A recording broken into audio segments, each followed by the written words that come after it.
Olá, eu sou o Vinícius, editor do Pad Papers, e hoje a gente está aqui para mais um videocast com a doutora Lígia. Olá, pessoal, tudo bem? Olá, Vinícius. Meu nome é Lígia, eu também sou uma editora aqui na Pad Papers e sou gastroenterologista pediatra. E a gente vai conversar hoje sobre... Constipação. Muito Constipação é bem. um tema muito frequente no ambulatório, né? Período que eu fiz ambulatório mais de 10 anos, e é uma queixa comum também nos consultórios, né? A constipação, ela não era um tema assim diário, mas quando aparecia era algo difícil de resolver. Eu vejo que os pediatras têm muita dificuldade de resolver a constipação e não cuidam disso, vamos chamar assim, no médio prazo, pelo menos, né? Querem uma solução imediata. Eu acho que isso acaba atrapalhando o tratamento, né? Mas, enfim, estou aqui com uma linha de perguntas que Lígia já preparou para a gente. E eu vou começar com a seguinte pergunta. Lígia, o que é constipação? Então, Vinícius, é isso aí mesmo que você falou, né? A gente tem muita criança com constipação, cerca de 20% das crianças brasileiras têm constipação. Caramba, esse é um dado importante. É muita criança. E eu acho que essa constipação ela é muito negligenciada, às vezes. Sim. Pela própria pessoa, pela própria família e até pelo pediatra. Então, assim, o conceito de constipação é você evacuar com uma frequência menor do que 2 vezes na semana. Então, ou seja, tem que ter um intervalo grande. E toda vez que você vai evacuar, essa evacuação ela é com dificuldade, dolorosa. E ao evacuar, elimina fezes grandes, volumosas. Entope o vaso, que né? entopem o vaso sanitário, exatamente. É muito importante a gente pensar nesse conceito de constipação para não confundir, por exemplo, com a pseudoconstipação do lactente, né? Que é quando o lactente em aleitamento materno exclusivo fica vários dias sem evacuar e tá tudo bem. Tá tudo ok. Não tem dificuldade quando evacua. Exato, as fezes são macias. Então, assim, por isso que é importante, às vezes, a gente relembrar dos conceitos. Da mesma forma que aquela criança que faz cocô de cabrito, sabe? Aquele cocô de bolinha todos os dias, por esse conceito que nós usamos de constipação, que é o conceito do Roma 4, não seria um paciente com constipação. Né? Então, além desses critérios que eu falei, é importante lembrar nas crianças maiores do escape fecal, né? Que são as perdas involuntárias de fezes nas roupas. Isso também configura aí o diagnóstico de constipação. Não, e é interessante que você falou essa coisa do negligenciar, porque eu vejo, às vezes, adultos que não foram tratados na infância, no início, não criaram um hábito intestinal mais adequado e sofrem com isso na vida adulta, né? Então, acho que o pediatra já deve cuidar disso lá atrás, né? E esse lance do escape fecal, teve um paciente marcante que eu tive que a queixa era diarreia crônica. E era totalmente o contrário. Não, e ele tinha esse escape, essa evacuação involuntária 4, 5, às vezes até mais vezes por dia, sujando a cueca, e a queixa da mãe, meu filho tem diarreia, faz cocô 10 vezes por dia. Aí você vai ver, não é nada disso, né? Quando eu fui examinar o garoto, senti aquelas pedras assim no abdômen, falei, peraí, conta melhor essa história aí. Aí era um escape fecal que ele tinha uma constipação grave, a gente teve que desempactar, enfim, mas resolveu, né? Ótimo. E aí a pergunta que se segue é a seguinte... Já definimos constipação, até você falou o conceito de 2 vezes por semana, o que eu tinha na cabeça era 1 vez a cada 3 dias, né? Que é igual, né? É a mesma coisa. Divide por 2, né? Pois é, 2 vezes ou menos por semana. Beleza. E quando é que começa, Lígia, essa constipação? Ela pode começar em qualquer momento, né? Mas, geralmente, nas crianças, já que nós somos pediatras, a constipação começa principalmente depois da introdução alimentar, quando a criança começa a começar o desfraude. Esse é o momento crítico, assim, é um dos momentos mais importantes para a criança com constipação, que é o momento do desfraude, né? E tanto que é uma orientação que sempre tem que ser dada para os pais, pediatras, enfim, nunca obrigar o desfraude da criança. O desfraude tem que ser comandado pela criança e nunca estimular o desfraude se a criança estiver com constipação. Porque para fazer o desfraude você tem que ter o comportamento retentivo. Se se essa criança extrapola esse comportamento retentivo, aí isso lascou. pode piorar ainda mais, né? Piora ainda mais. Então, geralmente a gente encontra nesse momento. É muito importante a gente pensar que a constipação, quando começa muito cedo, Por exemplo, no bebê lactente, primeiro mês de vida, isso não é normal, não é um momento normal de começar essa constipação. Pode estar ligado a problemas, né? Exatamente. Dentre eles, a doença de Hirschsprung, por exemplo. Essa é importante, né? Famosa, né? Famosa. Então a gente tem que lembrar dela. Outras doenças que podem levar à constipação nesse período de lactente, alergia à proteína do leite de vaca. Então são coisas que a gente tem que lembrar. Mas geralmente é nessa idade aí do desfraude que começa. E quando você tem um recém-nascido, nas primeiras semanas, que só se alimenta com aleitamento materno e tem muita dificuldade para evacuar, o Hirschsprung tem que estar na cabeça, né? Pois é. E aí tem que avaliar se a criança está mamando direito também, né? Porque se está em aleitamento materno exclusivo, ela pode não estar mamando.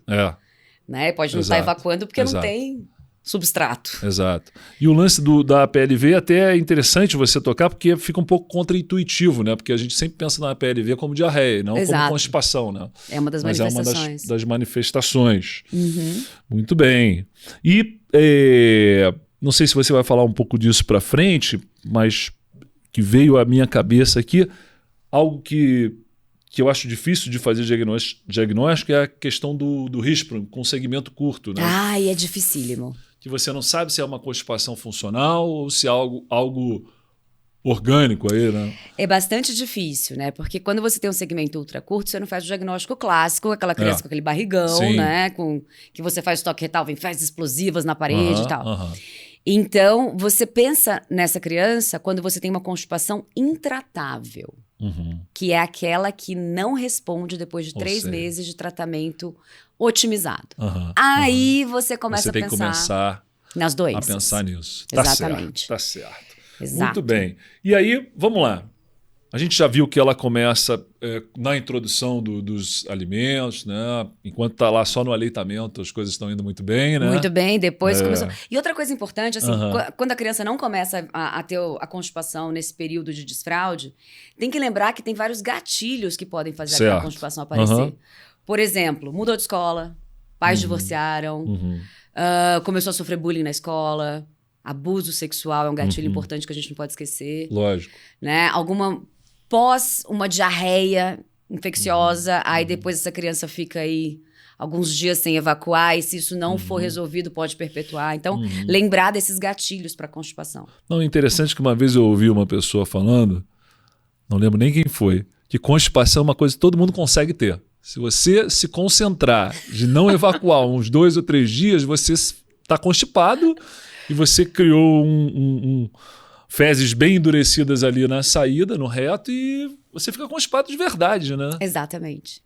Ou seja, acaba que o fator psicológico, né, é muito importante, como você está falando, né? No surgimento, como gatilho, né? Acaba pesando bastante, né? Porque daí você cria esse ciclo vicioso. Tem fezes endurecidas no reto, vai tentar evacuar, dói. O que você faz? Não evacua. Opa, não. E aí o negócio vira uma bola de Vai neve. dando um engarrafamento, né? Exato. Muito bem. E como é que a gente faz o diagnóstico de constipação? História, exame físico, exames? Como é que a gente fica nessa? O diagnóstico é clínico. Então, clínico. História, exame físico da paciente. Então, assim, a história que você vai perguntar: frequência de evacuação, se as evacuações são dolorosas, se tem escape fecal. Perguntar sempre do tempo do desfraude, né, dessa época. Perguntar sobre a alimentação, porque a gente sabe que a alimentação, apesar de não ser um fator tão fundamental, ela é muito importante na evacuação. Sim. Diferente do que muita gente acha, né? Só come fibra que tá tudo certo, não é bem assim. E aí, no exame físico, você vai palpar o abdômen do paciente e vai achar aquelas bolotas de fezes, né? Então, procurar fezes no abdômen. Às vezes, o paciente ou é obeso ou tem uma palpação abdominal muito dificultosa. Se você achar necessário, apenas se você achar necessário, e se já tiver um bom vínculo, aí tá indicado um toque retal. Se você não conseguiu palpar o abdômen do paciente corretamente. Mas, de uma maneira geral, o toque retal ele não é fundamental nesse primeiro contato com o paciente. Certo. Tá? É uma coisa bem importante, porque isso pode quebrar vínculo, às vezes. Na primeira consulta, né? É uma coisa meio, né, sei lá, bobagem. Mas, enfim, não é para fazer. Tá? Então, o diagnóstico é clínico. Quando que a gente vai pedir exames? Quando não parece mais ser só uma constipação funcional.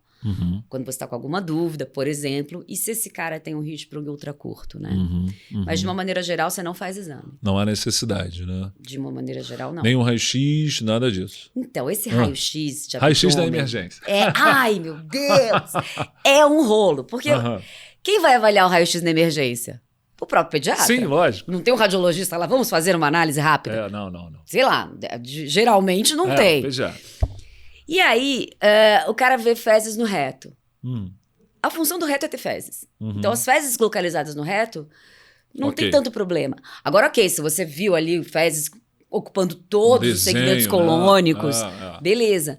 Mas muitas vezes o pediatra vê fezes no reto e fala, a dor dele é constipação. E aí você acaba fazendo uma desimpactação desnecessária e negligencia, come bola da real dor abdominal desse paciente. Certo.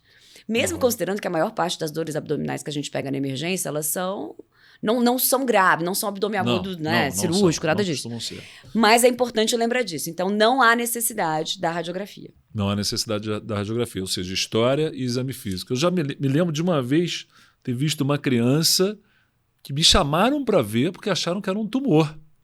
Na palpação? Me chamaram. Pô, o Vinícius está aí, chama ele porque essa criança tem uma massa abdominal. Eu palpei e falei, gente, isso aqui aparentemente são fezes, né? Era neuropata? Não era. Geralmente neuropata que faz muito fecaloma. Muita constipação. Verdade. Mas eu acho que aí as pessoas já estão até preparadas, né? Mas como é uma criança sem nenhuma doença prévia, o pessoal ficou com muito medo. Eu falei, não, vamos desimpactar que o tumor será curado. Exato. Às vezes, nesses casos, vale a pena fazer a radiografia para você acompanhar uma coisa mais acadêmica. Já em alguns momentos, não nesse, mas em outro, esse da criança que eu contei, que a mãe achava que tinha diarreia, a gente radiografou, mas o raio-x era assim, fezes... Em todos os lados. Raio-x cocotraste, né? Muitas fezes. Pois é. Muita coisa. Mas eu concordo com você, o raio-x, quanto menos exames, né? Exato. Eu tenho uma política de exame complementar que é a seguinte, esse exame que você vai pedir, sempre falo isso com os residentes, vai mudar a tua conduta? Ou o teu diagnóstico? Não. Então, para que você vai pedir? Né? Exato. Então, ainda mais vai expor o paciente à radiação. Se você tem uma história, um exame físico muito clássicos, né? Vamos para o item seguinte, que é qual o tratamento da constipação? Eu vou até, em cima disso, já colocar outra pergunta, que é assim, o que eu vejo na população leiga, e é engraçado como o médico, principalmente o médico em formação, ele traz os conceitos leigos, né, para dentro da faculdade. Sim. Não tem como ser diferente, né? Claro. Então, invariavelmente, quando pegava crianças assim constipadas graves, os internos sempre falavam, é só mudar a dieta. Falo, acho que não será suficiente. Mas diga lá, como a gente vai tratar? Não é, a dieta é importante, mas é por aí o começo, né? Então, vamos lá. Eu acho que, claro, o inquérito sobre a alimentação do paciente sempre faz parte da nossa avaliação. Mas, de fato, o que acontece? O que é recomendado atualmente é que a pessoa tenha uma dieta com os níveis indicados para cada idade de ingesta diária de fibra. Certo. Nada mais, nada menos. Perfeito. O problema é que, na grande parte da população pediátrica, as crianças acabam não comendo esse nível diário recomendado. Então, ajustar a dieta nesse sentido, para que ela coma o adequado por dia, nada mais. Sim, perfeito. Mesma coisa a água. Você já viu alguém ter diarreia de tomar água? Não, então assim, o excesso de água também não vai mudar nada. O paciente vai fazer mais xixi, não fazer mais, né, fezes amolecidas. Então assim, de mudança de estilo de vida, a gente só tem que adequar o consumo recomendado sem aumentar nada. Na criança que já está treinada para evacuar no vaso sanitário, você tem que fazer um treino evacuatório, então tem que adaptar o vaso sanitário, colocar um assento redutor para a criança não achar que vai cair dentro do vaso, um apoio para os pés. Um apoio dos pés fundamental, Isso né? É fundamental. Para dar força no abdômen. Exatamente. Né? De preferência, deixando os joelhos um pouquinho mais elevados em relação a... Aí já faz uma prensa melhor, Já faz uma prensa melhor, exatamente, ajuda a criança. E aí você pode começar com as medicações. Então, a primeira medicação de escolha que a gente tem são as medicações osmolares, né? Que vão fazer as fezes ficarem mais macias. E aí o carro-chefe hoje em dia é o polietileno glicol, que a gente chama de PEG, pode ser 4.000, pode ser 3.350. E a dose, ela vai variar, porque a gente tem 2 momentos aqui para fazer a medicação. O momento de desimpactação, Sim. que atualmente é preferencial feito por via oral, e o tratamento de manutenção. E antes era, assim, muito indicado o tratamento via baixa, via anal, né? Via retal. Via retal, que é bem desconfortável, né? Pois Para criança. Então, quantas e quantas nos últimos tempos, na época que eu fazia mais ambulatório, a gente conseguiu resolver com uma via oral mesmo. Exatamente. Né? Você faz uma dose mais alta ali por um curto período de tempo, no máximo 6 dias. Eficaz, né? E é eficaz. E aí faz o tratamento de manutenção com uma dose mais baixa de PEG. E a enorme maioria dos pacientes conseguem ficar bem com os osmolares. Né? Ou seja, primeiro uma dose alta de 1,5 gramas. Isso, é o ataque para desimpactar. E depois, uma coisa que não pode faltar. Onde eu vejo o maior erro na constipação?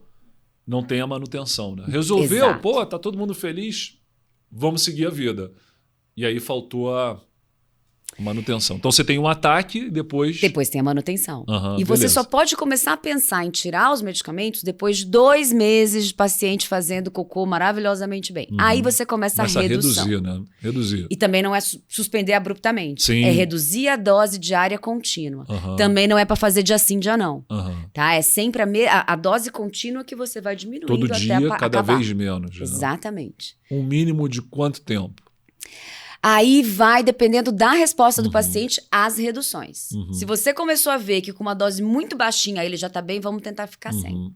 Tá? É porque há muito tempo eu li sobre isso, uma época eu fazia mais ambulatório, e ele me dava um tempo mínimo de 6 meses de tratamento, mas eu vi que isso mudou. Né? Agora 3 meses talvez seja o mínimo. É isso? Seria isso? Você tem que ter um paciente evacuando muito bem por 2 meses. Evacuando bem por 2 meses. Evacuando bem por 2 meses. Depois eu posso começar entre aspas, desmame. Isso, aí você pode começar a redução das doses. Certo. Mas, de fato, o que a gente observa... Não sei se a minha amostra é viciada, porque eu trabalho com gastroenterologia, né? Sim. Mas são pacientes que demoram muito mais do que isso. É raro você ter um paciente que com 2 meses já fica bem. Já fique bem. É raro. Às vezes você precisa de um pouquinho de tempo. Mas, na maioria, resolve com o PEG, de fato. E... as famílias têm um pouco de dificuldade de aderência ao tratamento, resistem ao tratamento ou não? Os que vão ao seu ambulatório já são mais... Eu acho que a dificuldade é financeira. Tem isso também. Porque o PEG é caro, mas eles aderem super bem ao tratamento. Aderem. Não param de dar, né? Porque isso é uma experiência que eu tinha, assim. E eu nem costumava prescrever o PEG por causa do preço. Exato. Prescrevia a lactulose, que também não é barata, né? Mas um pouco mais barata. Mas chegava no mês seguinte...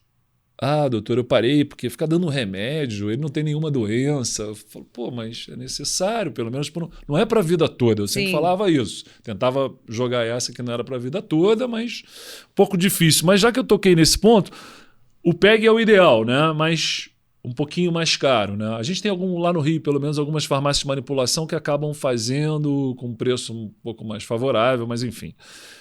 E a próxima opção, pensando nessa questão financeira também, quais seriam? Então, assim, pensando na questão financeira, a próxima opção seria a lactulose, tá?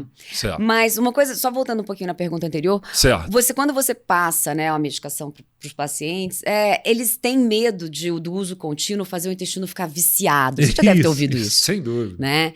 E aí você tem que explicar que não tem nada a ver, você não está criando nenhum vício, você está só amolecendo as fezes. E com o tempo, a criança vai começar a ter um controle melhor da evacuação. Então, e mostrar também que o polietileno-glicol ele não é absorvido. Do jeito que ele entra, ele vai embora. Perfeito. Então, não é uma medicação que vai estar alterando o metabolismo da criança, nada disso. De forma então, nenhuma. São coisas que a gente precisa explicar para os nossos pacientes. Bom, então, segunda opção, depois do PEG, lactulose. Né? A dose varia de 1 a 3 ml por quilo. Tá caro. O que a gente faz? Leite de magnésia, lembra dele? Leite de magnésia, lógico. O leite de magnésia também é uma opção mais barata. Sim. Né? Que é 1 a 3 ml por quilo também. E, por fim, mas assim, por último, lá embaixo da escada, o óleo mineral. Mas até voltando aqui um pouco no magnésio, você sabe que tem, eu não sei se já foi, São Lourenço, Caxambu, sim. aquelas águas minerais, né? Tem a água lá magnesiana. Soltava o intestino? Faz bem para o intestino. Uma vez a minha mãe teve uma desidratação, uma diarreia de tanta água com magnésio que ela tomou, né? Que o magnésio é um laxante. E, bem, Enfim, Tadinha.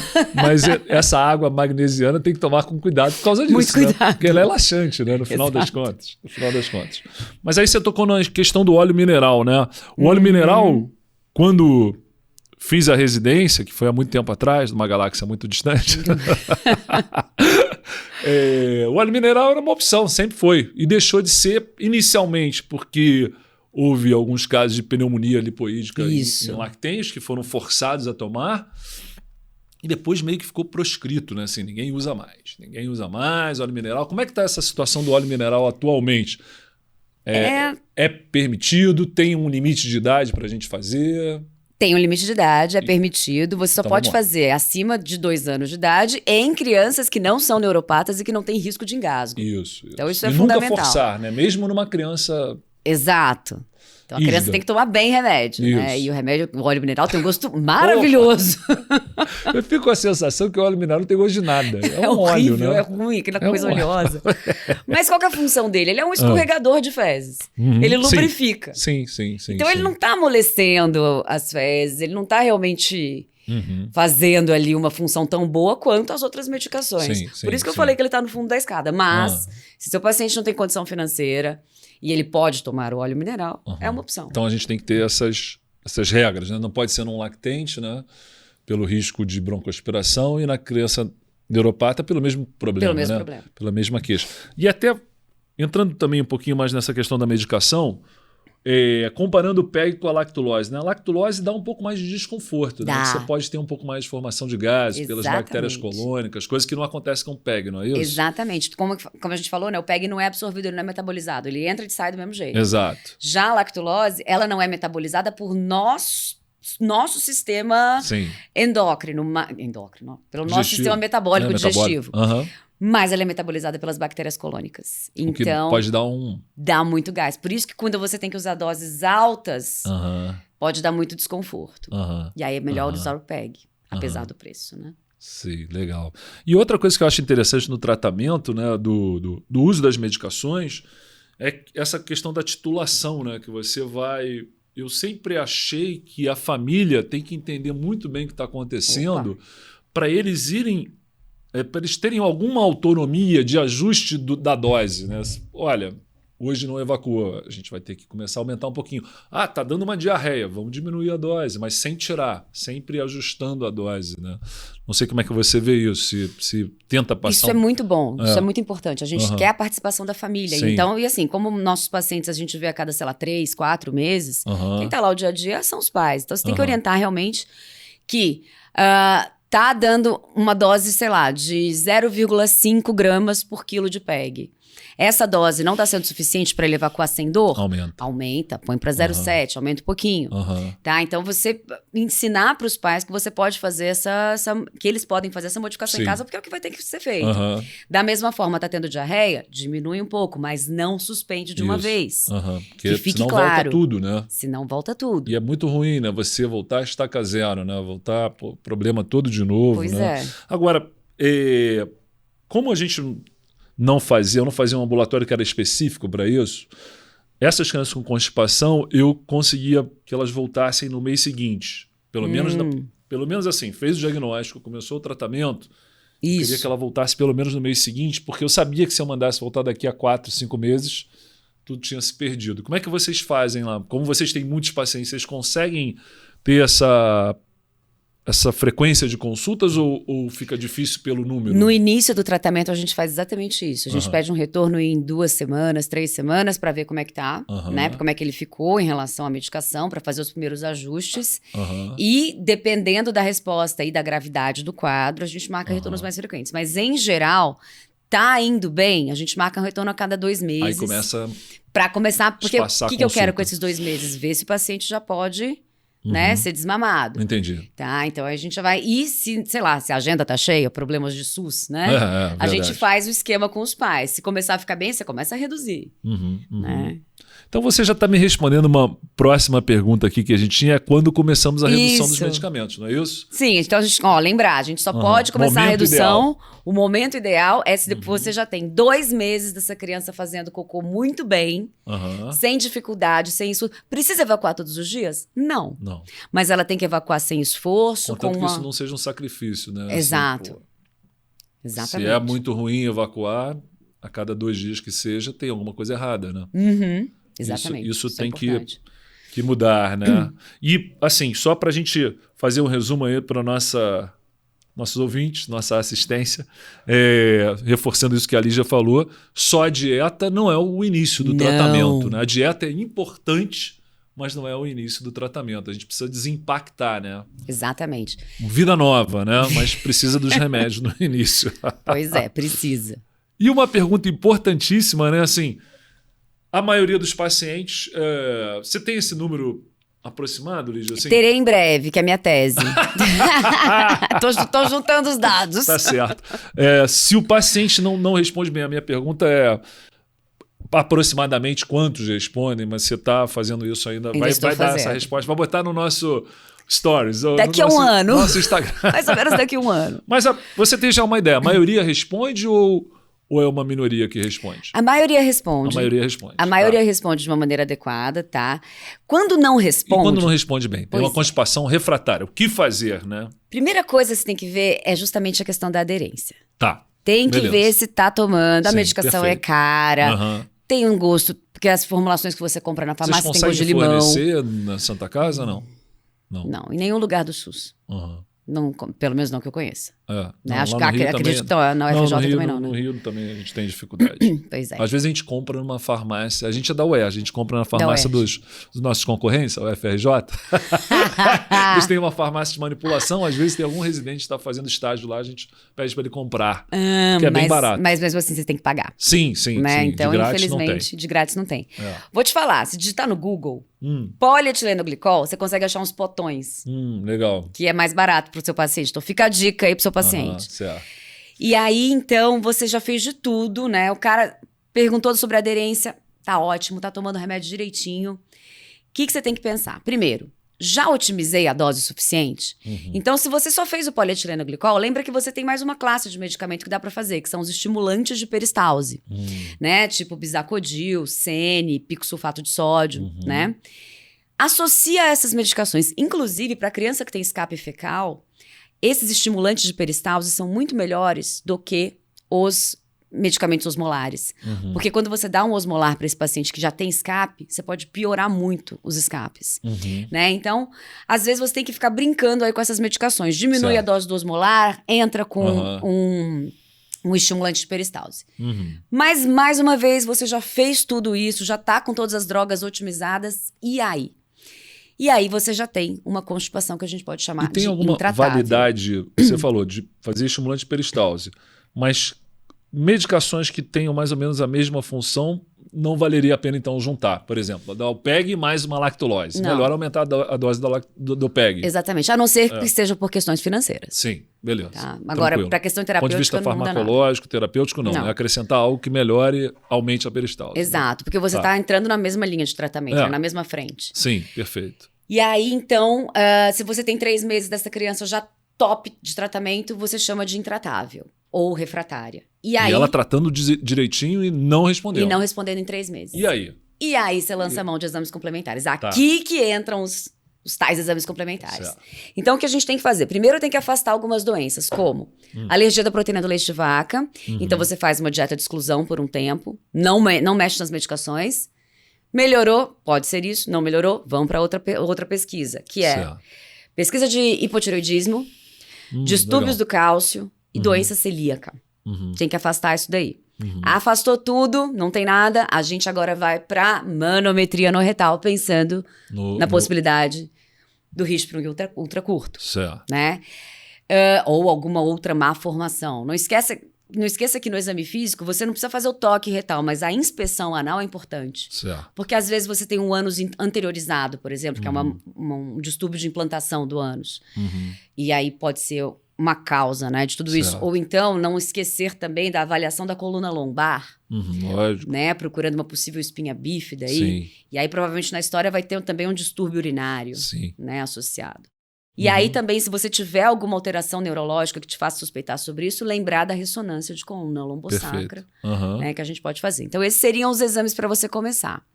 Tá? E o enema opaco, Deixa para fazer depois da manometria, porque a criança fica extremamente traumatizada. Isso é mais uma regra prática, tá? Vocês podem fazer a hora que vocês quiserem, mas pro seu coleguinha que vai fazer a manometria não ter muito trabalho, faz depois só da manometria, o enema.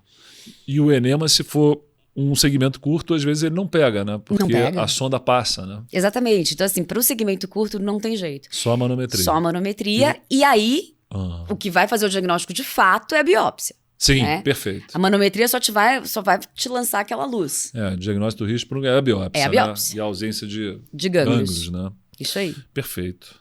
Ótimo. Então já sabemos tratar a constipação agora, né? Diagnosticar e tratar de fato, né? Sabemos tudo. Isso aí. Beleza. Obrigado, pessoal. Continuem com a gente. Até a próxima. Tchau, tchau.